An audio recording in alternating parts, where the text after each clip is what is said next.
Total 27 नक्षत्र होते हैं, जिसमें से 6 नक्षत्रों को अशुभ माना गया है। उसमें सबसे पहला है आश्लेषा, दूसरा है मघा, तीसरा है ज्येष्ठा, चौथा है मूल, पांचवा है रेवती और छठवां है अश्विनी नक्षत्र। इन 6 नक्षत्रों को गंडमूल नक्षत्र भी कहा गया है और रेवती के आखिरी 2 चरण और अश्विनी के पहले 2 चरण, अगर इसमें किसी का जन्म हुआ हो तो उसे गंडात नक्षत्र भी कहते हैं और उसी लिए इन नक्षत्रों की पूजा करने को कहा जाता है। ये 6 नक्षत्रों में ऐसा कौन सा दोष है कि जिसके वजह से पूजा करने को कहा जाता है, तो उसकी एक ठोस वजह है, वो मैं आपको बताना चाहूंगा। 12 राशि को 4 तत्वों के अंदर डिवाइड किया गया है और वो 4 तत्व कौन से हैं? तो सबसे पहला है अग्नि तत्व, दूसरा है पृथ्वी तत्व, तीसरा है वायु तत्व, चौथा है जल तत्व। इन 4 तत्वों के अंदर 12 राशि को डिवाइड किया गया है और ये जो 4 तत्व है उसमें 2 तत्व एक दूसरे के टोटली अपोजिट है, विरोधाभास है, और वो है जल तत्व और अग्नि तत्व। ये दोनों एक दूसरे के विरोधी हैं।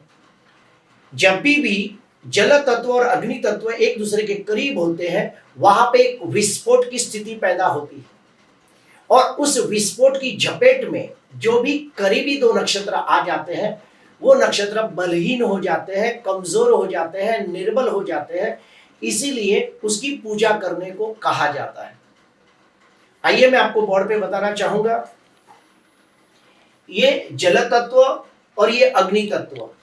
जल तत्व के अंदर 3 राशि आती है, कर्क राशि, वृश्चिक राशि, मीन राशि।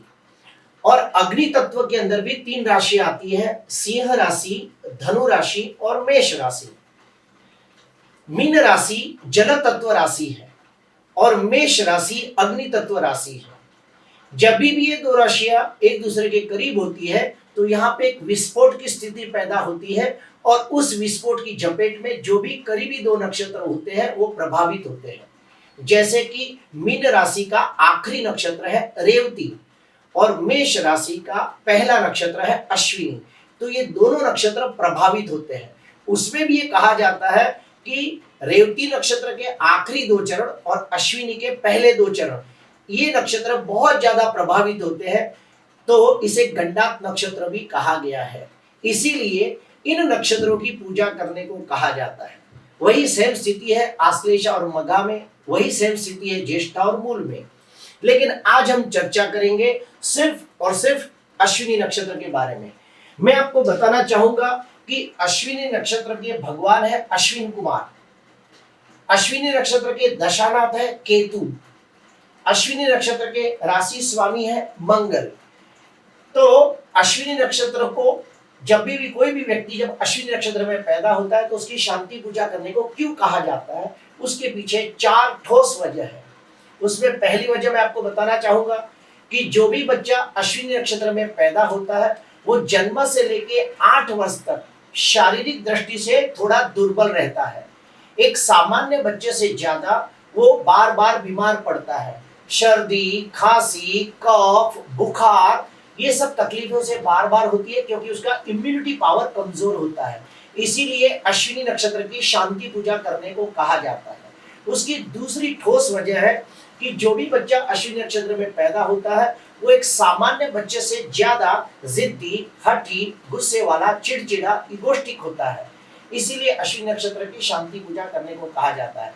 तीसरी ठोस वजह यह है कि जो भी बच्चा अश्विनी नक्षत्र में पैदा होता है वो बच्चे के एजुकेशन में, पढ़ाई में बहुत सारी रुकावटें आती है और वो बच्चा हायर एजुकेशन नहीं कर पाता। जैसे कि एक लड़का ग्रेजुएट होने के बाद MBA, CA, LLB बनना चाहे तो नहीं बन पाता है। एक बच्चा इंजीनियरिंग के बाद MTech, MBA करना चाहे तो वो नहीं कर पाता, या फिर उसके पढ़ाई में बहुत सारी दिक्कतें, रुकावटें आती है। इसीलिए अश्विनी नक्षत्र शांति पूजा करने को कहा जाता है। चौथा एक वजह यह है, कहा जाता है कि जो भी बच्चा अश्विनी नक्षत्र में पैदा होता है वो माँ बाप के लिए भारी होता है और बड़ा होने के बाद खुद के लिए भारी होता है। यही कारणवश अश्विनी नक्षत्र की शांति पूजा करने को कहा जाता है।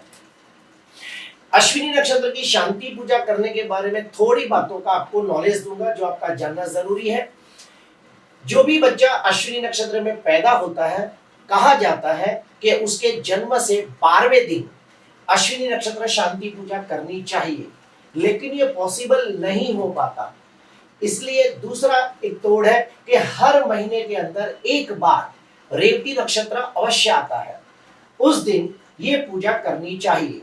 दूसरा, ये पूजा घर में नहीं करनी चाहिए, ये पूजा घर से दूर 10-12 किलोमीटर दूर किसी पवित्र मंदिर में जाके करना चाहिए। तीसरा, ये पूजा किसी कर्मकांडी विद्वान ब्राह्मण के हाथों से होनी चाहिए। चौथा, इसका विधि विधान बहुत ही सिस्टमेटिक होना चाहिए और उसके मुहूर्त के अंदर ये पूजा होनी चाहिए। अभी मैं कहूंगा उसका विधि विधान क्या है, तो वो मैं आपको बताना चाहूंगा।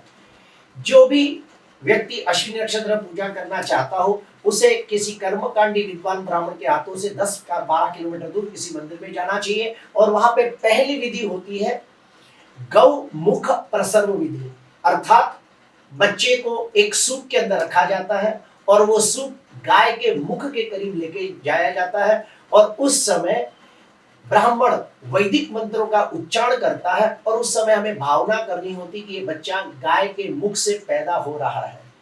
ये हो जाने के बाद संकल्प लिया जाता है, अग्नि पूजन किया जाता है, गणपति पूजन, कलश पूजन, पुण्यावाचन, मातृका पूजन, नवग्रह पूजन, ये सारी पूजाएं होती है। और उसके बाद 24 पंखड़ी का एक कमल बनाया जाता है जिसमें एक एक सुपारी रखी जाती है और 24 नक्षत्र को आवाहन किया जाता है। उसके बीच में 3 कलश की स्थापना की जाती है जिसपे एक नारियल रखा जाता है और उस नारियल के अंदर 3 भगवानों को आवाहन दिया जाता है जिसका नाम है पुषाय नमः, बीच में आते हैं अश्विन कुमाराय नमः और राइट साइड पे आते हैं यमदेव। फिर से एक बार बोलूंगा, लेफ्ट साइड पे पुषाय नमः, मध्य में अश्विन कुमाराय नमः, राइट साइड पे यमाय नमः। ये 3 भगवानों की खास पूजा की जाती है। ये पूजा हो जाने के बाद होम हवन होता है, पूर्णाहुति होती है। उसके बाद एक पात्र के अंदर 27 नक्षत्र की वनस्पति को रखा जाता है। उसके बाद 27 नदी का पानी, 27 कुएं का पानी, अगर ये न मिले तो एटलीस्ट समुद्र का पानी, ये सभी एक पात्र में जमा किया जाता है। उसे काफी देर तक उबाला जाता है। ये उबालने के बाद जब पानी ठंडा हो जाता है तो ये पानी को 27 छिद्र वाले एक मटके के अंदर डाला जाता है और वो मटके के अंदर से जो पानी गिरता है वो बच्चे के ऊपर गिरना चाहिए और अभिषेक किया जाता है और उस समय अभिषेक मंत्र बोले जाते हैं। और ये अभिषेक होने के बाद एक कांसे की थाली के अंदर घी भरकर बच्चा और उसके माँ बाप का मुख देखने को कहा जाता है। इसे छाया पात्र भी कहा जाता है। ये छाया पात्र में माँ बाप और बच्चा अपना मुख देखने के बाद गाय की पूजा करनी चाहिए और गाय के पांव के नीचे से 3 बार निकलना चाहिए या फिर गाय की 5 प्रदक्षिणा मारनी चाहिए। इस प्रकार से पूजा होती है। प्रिय दर्शकों, अश्विनी नक्षत्र में जो बच्चा पैदा होता है वो बहुत ही बुद्धिमान होता है। उसमें क्या गुण है वो मैं आपको बताना चाहूंगा। जो भी बच्चा अश्विनी नक्षत्र में पैदा होता है वो बहुत ही बुद्धिमान, गुणवान, तेजस्वी, प्रभावशाली, स्वाभिमानी, स्वाभिमानी, न्यायप्रिय, स्पष्टवक्ता, व्यवहारुक, सामाजिक होता है। विद्वान, ज्ञानी, तेजस्वी, धार्मिक, प्रभावशाली होता है। जो भी बच्चा अश्विनी नक्षत्र में पैदा होता है वो बहुत ही सत्यप्रिय, आगेवान, कार्यकुशल और निरंतर प्रगति करने वाले लोग होते हैं और उन्हें घूमना फिरना बहुत अच्छा लगता है। प्रिय दर्शकों, जो भी व्यक्ति अश्विनी नक्षत्र में पैदा होता है उसे गंडमूल नक्षत्र माना गया है। तो गंडमूल नक्षत्र की पूजा जन्म के 1 वर्ष के अंदर करनी चाहिए और भी जब वो 15 साल का हो जाए तो दोबारा करनी चाहिए। और जब भी अश्विनी नक्षत्र आता है दान पुण्य अवश्य करना चाहिए। प्रिय दर्शकों, बस आज के लिए इतना ही। नमस्कार।